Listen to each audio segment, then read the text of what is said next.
만약에 소장님이 지금 중2로 돌아간다. 뭘 하시겠어요, 지금? 고교학점제를 대비할 수 있는 방법이 좀 뭐가 있을까요? 이게 고1 때 국영수를 지금 선행하는 것보다 더 중요하다고 보세요? 저는 그러세요? 몇 배는 중요하다고 생각합니다.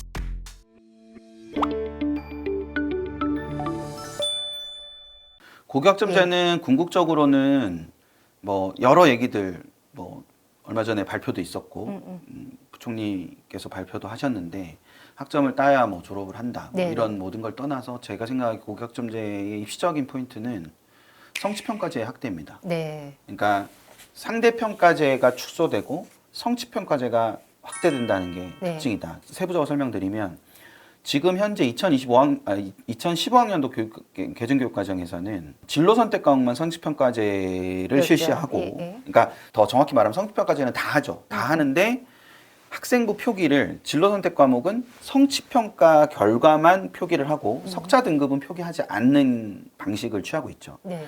근데 이제 이 개정교육과정에 따르는 고교학점제 적용은 일반 선택 과목도 석자 등급이 나오지 않고 성취평가만 나오는 그 체제로 간다는 것의 핵심이 있죠. 그렇다면 학생과 학부모가 체감하는 부분이 어떤 점을 생각을 해야 될까요? 교과 전형에 내신이 들어가는데 내신 교과 전형에 석차 등급이 들어가지 않습니까? 네. 네, 그 석차 등급이 지금은 2학년까지의 석차 등급을 활용해서 입시를 치르고 있다고 보시면 돼요. 3학년은 1학기밖에 안 되니까요. 그렇기도 하고 3학년에 대부분 진로선택 과목을 하게 그러네요. 되니까. 네네. 진로선택 과목은 등급이 없으니까. 네네네. 그러니까 우리가 보통 입결에 나오는 뭐 몇 점 몇 이 등급은 등급이지 않습니까? 그러니까 A, B, C의 성취도가 아니고 그게 예전의 아이들에 비해서 과목 수가 줄었죠.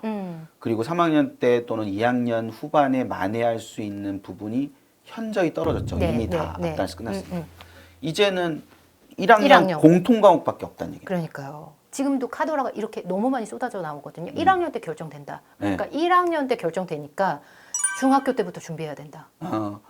뭐 그 말이 아예 틀린 말이라고 할 수는 없죠. 하지만 대학이 그래서 지금 2025학년도 전형계획안이 발표가 됐어요. 그러니까 이게 2025라는 숫자 때문에 너무 많이들 헷갈리세요. 그러니까 맞아요.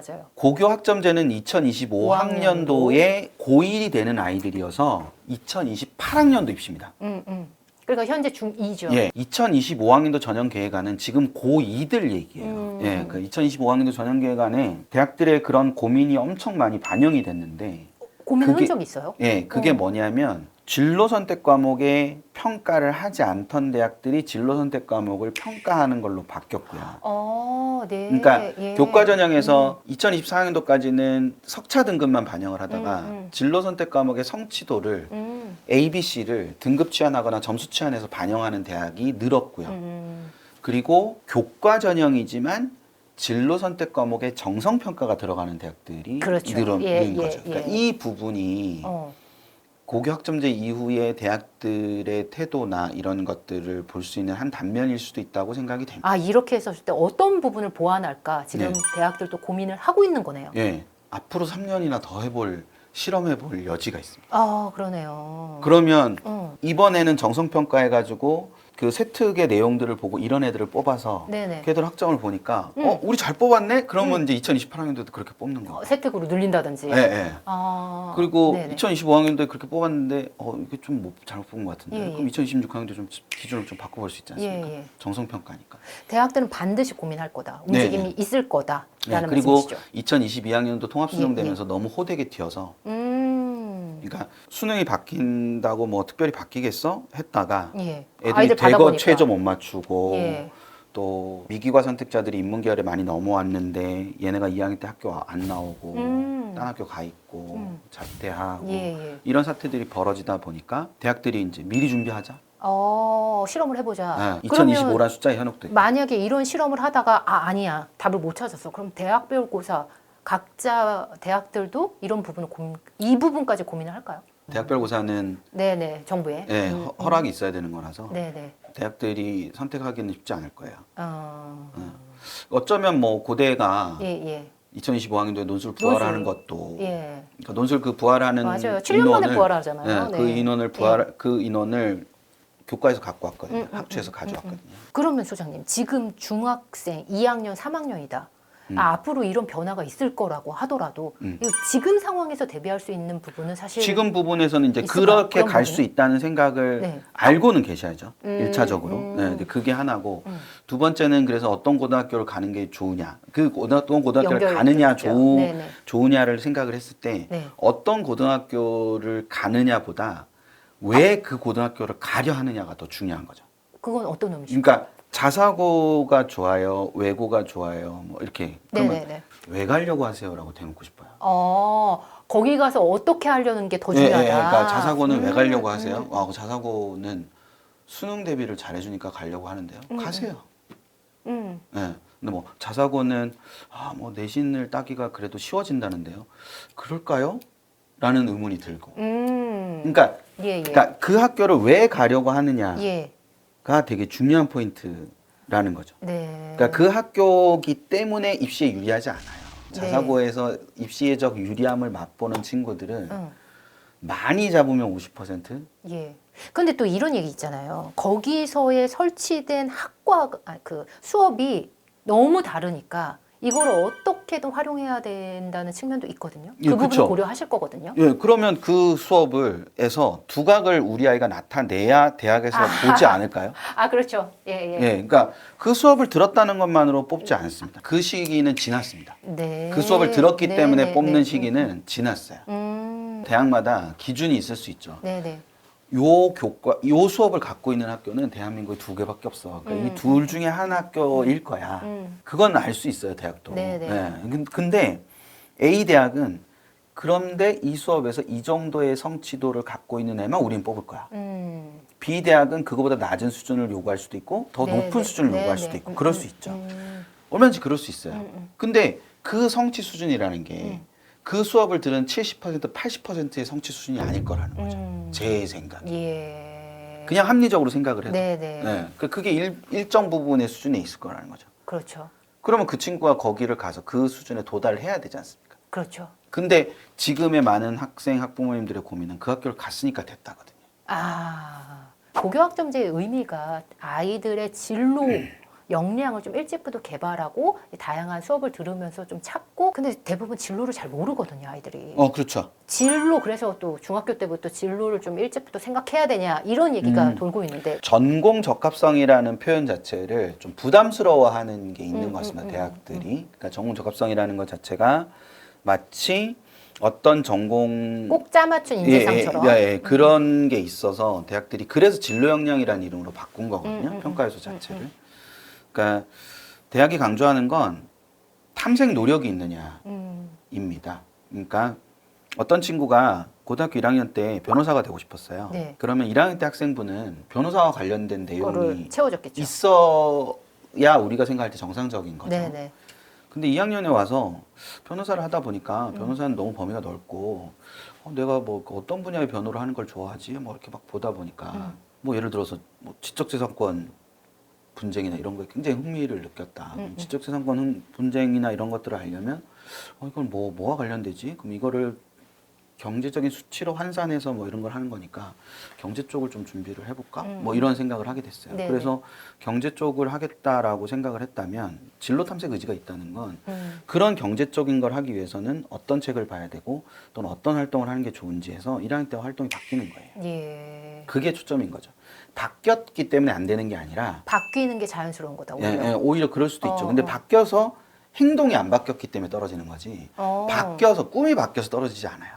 네. 그러니까 대부분 이제 놓치고 계시는 건데 네네. 진로를 바꿔서 떨어졌다고 생각을 하시는데 생각하잖아요. 네네. 진로를 바꿔서 떨어진 게 아니라 진로를 바꿨으나 아이의 활동이 바뀌지 않아서 떨어진 거죠. 진로를 네네. 바꿨으면 활동이 변해야 되지 않겠습니까? 관심 분야 자체가. 그렇죠, 그렇죠. 그러면 이거를 고교학점제에 적용해 보면 우리 아이들이 자유롭게 할 수 있다. 그거 바뀌는 부분, 진로를 빨리 정해야 된다는 부분에 대해서 마음을 좀 놓아도 된다. 예, 그건 놓아도 되는데 네. 적어도 그걸 하고 싶으면 그거를 하기 위해서 고등학교 때 어떤 과목이 필요한지를 아는 정도까지는 해야죠. 이게 우문일 수도 있겠지만 만약에 소장님이 지금 중2로 돌아간다.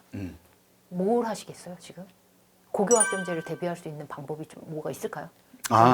뜬구름 잡는 얘기고 추상적이라고 네네. 탓하실 수도 있는데 네네. 전 노트를 쓰겠어요. 네? 노트를 쓰겠어요. 갑자기요? 노트 예. 어떤 노트? 그러니까 기록을 하겠어요. 그러니까 오. 그게 뭐 컴퓨터가 됐든 뭐가 됐든 네네. 뭘 적을까요? 내가 좋아하는 거, 내가 하고 싶은 거, 네. 오늘 내가 하고 싶은 거 있지 않습니까? 오. 오늘 내가 뭐를 봤는데 TV에서 뭘 봤는데 저런 거 되게 재밌을 것 같다. 네네. 그래서 그거를 적어요. 네.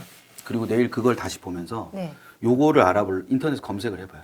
그래서 검색한 거를 다 이렇게 해놔요. 네네. 이렇게 해놓다 보니까 내가 상상하는 거랑 너무 다른데 X 그런 걸 해보는 거죠. 줄여나가는 거. 그럴 내가 수도 뭘 있고, 좋아하는지 찾기 네. 위해서. 그 아이들이 진로를 못 갖는 건 네. 내가 뭘 좋아하는지, 뭘 네. 하고 싶어 하는지를 네. 설명할 수 없기 때문에 그렇거든요. 아, 저는 그게 훨씬 더 필요하지 않을까 싶습니다. 너무 좋은 팁인데요? 그러니까 제가 예예. 학부 아이들 만났을 때 예. 선생님 제가 뭘 하고 싶은데요. 이 과목을 꼭 들어야 돼요. 예. 예. 라고 많이 물어보죠. 예, 선택 과목에서. 물어봐요. 그래서 제가 그래? 너는 학종으로 갈 생각이 있어? 예, 학종으로 가려고 하니까 이게 무슨 과목을 들어야 되는지 되게 중요하다고 생각을 해서 질문하는 겁니다.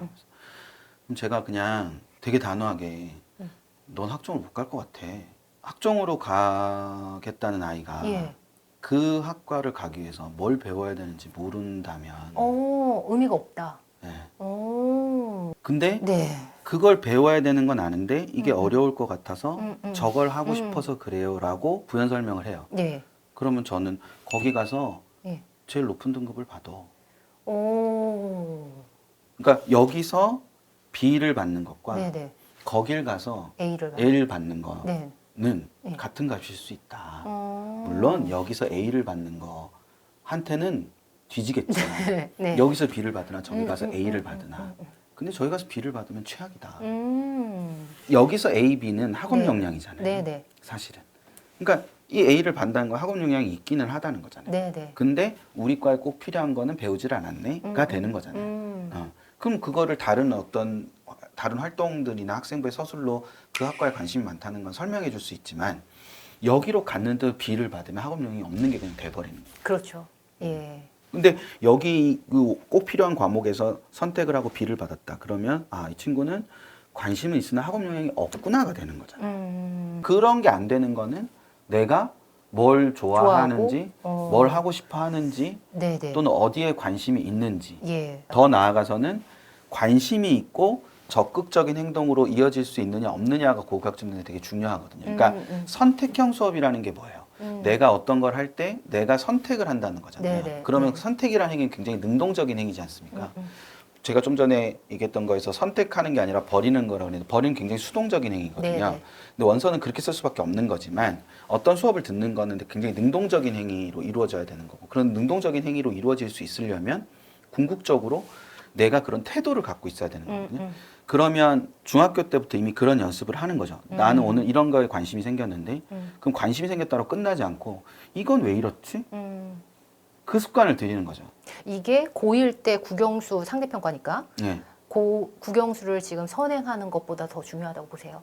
저는 그러세요. 몇 배는 중요하다고 생각합니다. 이 멘트 꼭 살리겠습니다. 네. 고교학점제 때문에 너무 불안한 중2, 중1이다. 마지막 조언해 주시고 마무리하겠습니다. 근본적인 거는 변하지 않는 것 같은데 그 근본적인 게 뭐냐면 굉장히 추상적으로 들리실 수도 있지만 핵심은 태도에 있습니다. 그러니까 결과값을 만들어내는 게 태도고 그 태도라는 것 자체를 어떻게 습관을 들이냐라는 것이 굉장히 중요하고 결과로부터 조금 자유로울 수 있을 때 태도를 길들여 놓지 않으면 나중에는 결과에 매몰돼서 태도를 잃게 되는 상황에 처하게 됩니다. 고등학교 2, 3학년들한테 되게 늦은 말일 수 있어서 지금 드리자면 아이들은 문제를 풀고 그 문제에 집착하기 때문에 표현 하나가 바뀌어 나오면 그 문제를 못 풀어요. 네. 근데 어떤 문제를 접했을 때 이 문제에서 묻고 있는 게 A고 네. A는 알파라는 방법으로 접근해야 되는 거라는 걸 배운 아이는 표현이 바뀌어도 적응하는구나. 그 문제에서 묻고 있는 게 A라는 걸 밝혀내려고 할 거고요. 네네. A라는 걸 알았으면 뭐라는 개념을 갖고 와야 되는지가 훈련이 돼 있어야 되는 거죠. 그러니까 수능 훈련을 한다는 건 그런 거거든요. 가라는 문제를 푸는 게 아니라 가라는 문제에 접했을 때 A를 묻고 있구나. 그러면 알파라는 개념을 갖고 와야지라는 추론이 이루어질 수 있어야 되는 게 수능 훈련이고 그게 학습을 하는 과정이에요. 그걸 중학교 때부터 훈련을 하는 게 되게 중요하다고 저는 생각을 합니다. 너무 좋은 팁, 특히 현실적인 팁 주셔서 감사합니다. 네. 예.